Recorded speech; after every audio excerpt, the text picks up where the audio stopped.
اللہ تعالیٰ نے جو انسان پیدا کیے ہیں ان کے مزاج مختلف ہیں. ان میں کچھ لوگ ہوتے ہیں جو قوی ہوتے ہیں ارادے کے، کچھ لوگوں میں وہ قوت ارادی اتنی مضبوط نہیں ہوتی، وہ ادھر ادھر سوچتے رہتے. کچھ لوگ جسمانی طور پر بہت توانا ہوتے ہیں، کچھ لوگ جسمانی طور پر پیدائشی طور پر کمزور ہوتے ہیں. تو اگر کوئی قوت ارادی کمزور رکھنے والا شخص ہے، وہ بھی تو اللہ کی تخلیق ہے، اللہ کا بندہ ہے، خطاؤں کا ظہور ہو جاتا ہے، توبہ کرتا ہے، پھر کچھ عرصے کے بعد پھر خطا کا ظہور ہو جاتا ہے، پھر توبہ کرتا ہے. تو ہم تو یہ سمجھیں گے کہ ایک حد کے بعد پھر اس کی توبہ قبول نہیں ہونی چاہیے. لیکن حدیث سنیے. وعن ابی ہریرہ رضی اللہ تعالی عنہ قال قال رسول اللہ صلی اللہ علیہ وسلم ان عبدا اذنب ذنبا، یقیناً ایک بندہ جو ہے وہ ایک گناہ کرتا ہے. فقال، پھر وہ کہتا ہے رب، اے میرے پروردگار، اذنبت فاغفر لی، مجھ سے گناہ ہو گیا ہے، مجھے معاف فرما. فقال ربہ، تو پروردگار یہ کہتا ہے اعلم عبدی ان لہ ربا یغفر الذنب ویأخذ بہ، میرا یہ بندہ یہ جانتا ہے کہ اس کا ایک رب ہے جو گناہ معاف بھی کر سکتا ہے اور سزا دے بھی سکتا ہے. کیا معنی ہوئے؟ گناہ اس نے کیا ہے لیکن جانتا ہے اللہ کو کہ وہ معاف بھی فرما سکتا ہے، تبھی تو وہ اللہ سے معافی کی درخواست کر رہا ہے. اس کے اس جاننے کی بنیاد پر، اس کے اس علم کی بنیاد پر، اس کے اس ایمان کی بنیاد پر فرمایا غفرت لعبدی، میں نے اپنے بندے کو. ثم مکث ما شاء اللہ، پھر وقت گزرا جتنا کہ اللہ نے چاہا. ثم اذنب ذنبا، پھر اس سے گناہ ہو گیا. فقال رب اذنبت ذنبا فاغفر، پھر کہتا ہے پروردگار مجھ سے گناہ ہو گیا، پھر مجھے معاف فرما دے. فقال ربہ، اللہ فرماتا ہے عالم عبدی ان لہ ربا یغفر الذنب ویأخذ بہ، میرا بندہ ہے نا جو جانتا ہے کہ اس کا ایک رب ہے، ایمان باللہ اس کے اندر ہے، تبھی تو پکار رہا ہے. اور یہ بھی جانتا ہے کہ وہ گناہ معاف بھی کر سکتا ہے اور چاہے تو پکڑ بھی سکتا ہے، سزا بھی دے سکتا ہے. تو فرمایا، اللہ تعالیٰ فرماتے ہیں میں نے فرمایا کہ میں نے معاف کر دیا. ثم مکث ما شاء اللہ، پھر ایک عرصہ گزرا اس کے بعد. ثم اذنب ذنبا، پھر اس نے گناہ کیا. قال رب اذنبت ذنبا آخر، اس نے کہا پروردگار میں نے تو پھر ایک اور گناہ کر دیا، فاغفر لی، مجھے بخش دے. فقال اعلم عبدی ان لہ ربا یغفر الذنب ویأخذ بہ، میرا بندہ جانتا ہے نا کہ اس کا ایک رب ہے جسے وہ پکار رہا ہے، کیوں وہ جانتا ہے کہ اسے اختیار حاصل ہے کہ چاہے تو بخش دے اور چاہے تو پکڑ لے. اس کے اس علم، اس ایمان کی بنیاد پر میں نے اسے معاف کر دیا. ایک اور حدیث، میں نے چونکہ اس گفتگو کے لیے ان احادیث کا تفحص کیا ہے، یہ تو بہت ہیں حدیثیں، میں نے ان میں سے کچھ چنی ہیں. ہمارے بعض واعظ ناصح وہ بھی کسی شخص کو روکتے رہے، برائیوں سے روکتے رہے، نہیں رکتا،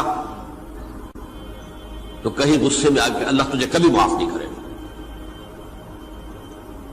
یہ کتنا بڑا جرم ہے، اس کا اندازہ کیجئے اس حدیث سے. تو میرے بندے کو میری رحمت سے مایوس کر رہے ہیں، کتنا بڑا جرم ہے، اس کا اندازہ کیجئے. یہ مسلم شریف کی روایت ہے عن جندب، حضرت جندب رضی اللہ تعالی عنہ سے، ان رسول اللہ صلی اللہ علیہ وسلم حدث، کہ اللہ کے رسول صلی اللہ علیہ وسلم نے ایک واقعہ بیان کیا. ان رجلا قال، کہ ایک شخص نے یہ کہا واللہ لا یغفر اللہ لفلان، کہ خدا کی قسم اللہ تعالیٰ فلاں شخص کو کبھی معاف نہیں کرے گا.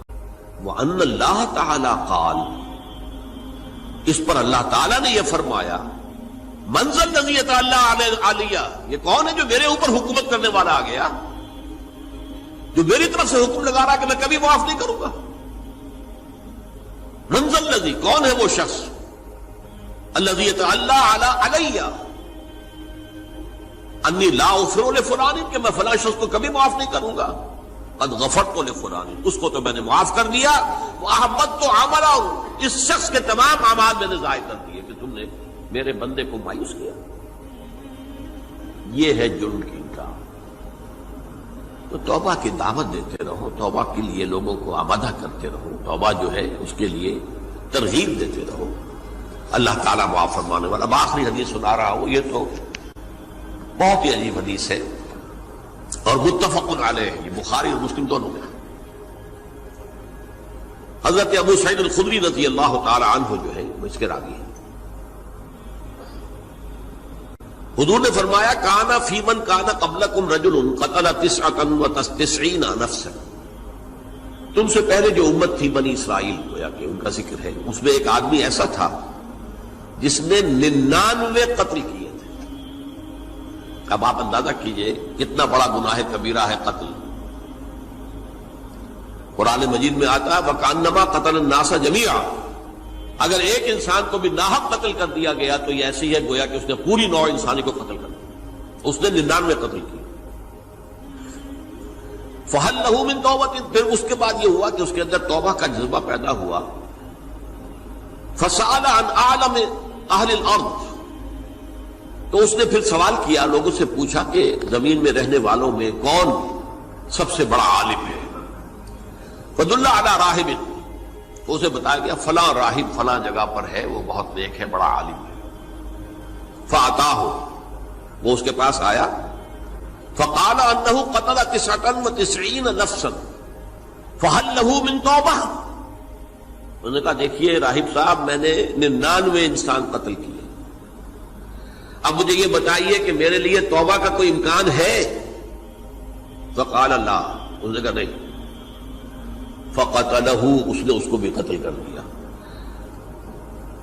فکمل بہ 100، اپنی سینچری مکمل کر لی، مطلب 99 کے بعد ایک ہی کسر تھی، اس کو بھی قتل کیا، 100 پورے کر لیا۔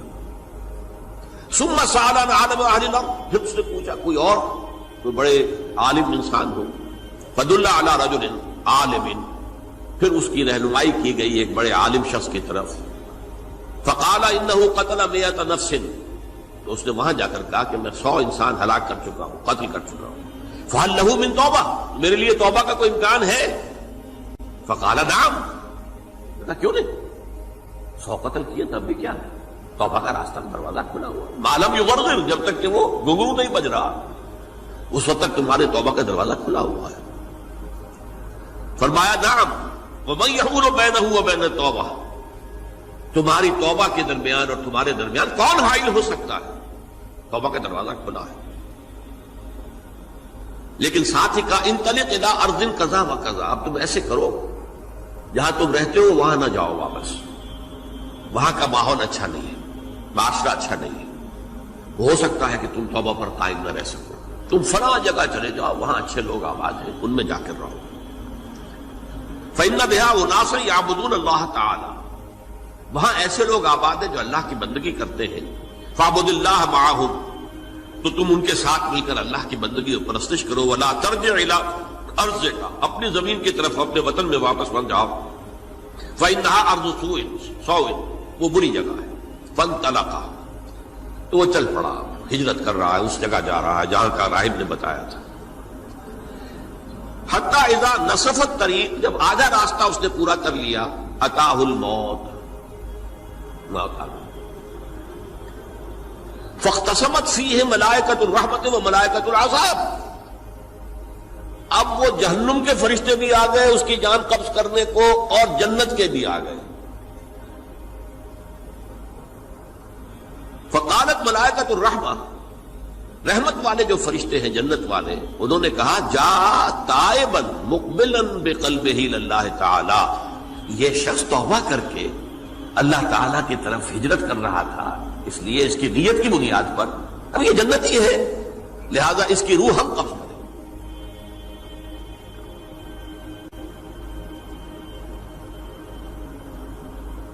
وقالت الملائکۃ العذاب، اور وہ جو عذاب والے فرشتے ہیں وہ کہیں گے انہ لم یعمل خیرا قط، تو نے توبہ کے بعد کوئی نیک عمل تو کیا ہی نہیں، تو کس بنیاد پر اس کو تم جنت میں لے جاؤ گے، اس کو تو دوزخ میں جانا چاہیے۔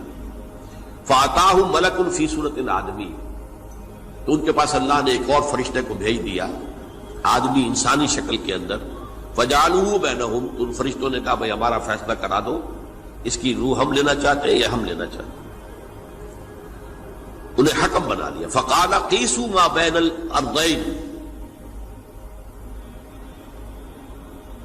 فَإِلَىٰ أَيَّتِهِمَا كَانَ أَقْرَبُ، کہ تم فاصلہ ناپ لو جہاں سے وہ چلا ہے اور جہاں جا رہا تھا اور یہاں اس کی موت ہو رہی ہے، تو کون سا فاصلہ زیادہ ہے. جب ناپا گیا، بلکہ ایک حدیث میں آتا ہے کہ اس پر اللہ نے زمین کو جو ہے حکم دے دیا، ایک طرف والی زمین تو سکڑ جا، دوسری والی جو ہے تو پھیل جا، تاکہ وہ جو جدھر جو جا رہا تھا وہ زیادہ قریب ہو جائے بنسبت اس کے کہ جہاں سے وہ چلا تھا. تو اس فیصلے پر پھر جو فرشتے تھے جو کہ رحمت کے فرشتے تھے وہ اس بندے کو لے گئے جنت کے اندر. یہ ہے توبہ کی عظمت اور اس کی